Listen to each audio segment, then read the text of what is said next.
As we stayed home to stop the spread of coronavirus, something else happened behind those closed doors.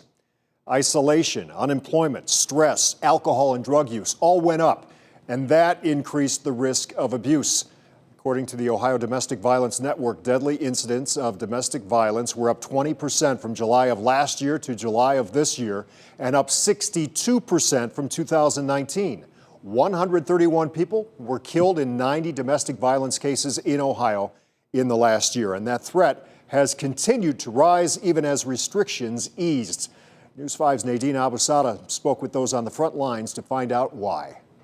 How can I help you? Help me to help you. What is your pressing need? What would you like to see happen going forward? Those are words that 1 in 4 women and 1 in 7 men will hear when seeking help after becoming victims of abuse. It's always been at a crisis level, but because of the pandemic, it's just become more of a crisis. From 2019 to 2021, the Ohio Domestic Violence Network reported a 62% increase in domestic violence. This is something that those at Journey Center for Safety and Healing aren't shocked about, saying at one point during the pandemic, they saw fewer calls. We actually saw calls to our helpline take a dip in the immediate stay-at-home order because people were stuck at home with an abuser. Now they're seeing the outcome of those constrained cries for help. We're seeing the effects of a year and a half of people being in that abusive situation.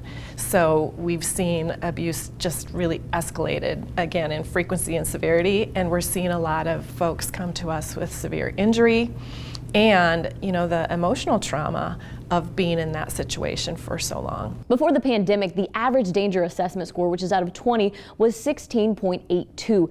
Then during the pandemic, that number rose to 19.58. Just to give you an idea of how extreme it is, anything above 17 indicates high risk of homicide. A lot of increase in strangulation and the severity of the injuries that we're seeing, a lot of broken bones, a lot of dislocated orbitals.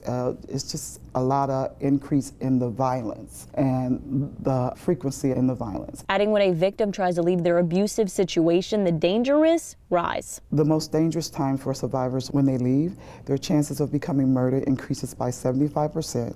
And they're at risk for up to 2 years. The center says they are also seeing more women and children. Right now, 60% of the people in their shelters are kids.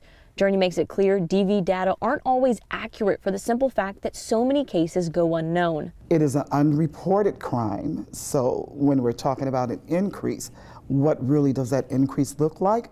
Since a lot of victims don't even report. Reminding everyone at home that it could be anyone. Domestic violence is always an ongoing issue. If you or someone you know needs help from Journey, you can call or text 216-391-HELP. Reporting in Cleveland, Nadine Abusada, News 5.